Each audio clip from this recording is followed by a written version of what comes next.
পেটে তীব্র ব্যথা নিয়ে চীনের এক তরুণ হাসপাতালে যান। প্রাথমিকভাবে চিকিৎসকেরা বুঝতে পারছিলেন না কেন পেটে ব্যথা হচ্ছে। চিকিৎসকেরা ৩২ বছর বয়সী ওই ব্যক্তির পেটের এক্স-রে করান। তাতেই বেরিয়ে আসে পেটে ব্যথার আসল কারণ।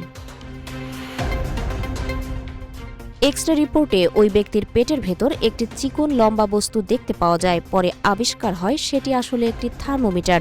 ঘটনাটি ঘটেছে চীনের রাজধানী বেইজিংয়ে।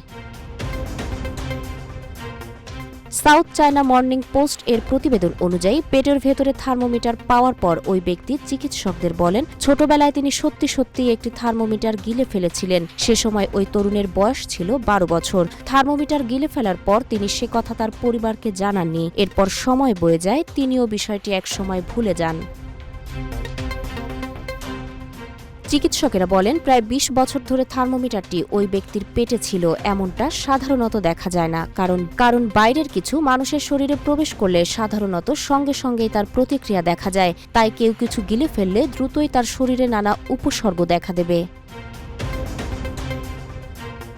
মেডিকেল বিশেষজ্ঞরা বলেছেন, থার্মোমিটারের মতো জিনিস গিলে ফেলা স্বাস্থ্যের জন্য মারাত্মক ঝুঁকি। এর ফলে শরীরের অভ্যন্তরে ক্ষত বা সংক্রমণ ছড়িয়ে পড়তে পারে। তবে বিরল হলেও সঙ্গে সঙ্গে শরীরে কোনো উপসর্গ দেখা না দেওয়ার নজির আছে বলে জানান বিশেষজ্ঞরা। চিকিৎসকরা চীনের ওই তরুণের পেট থেকে থার্মোমিটারটি সফলভাবে বের করতে পেরেছেন। বর্তমানে ওই তরুণ সুস্থ হয়ে উঠছেন।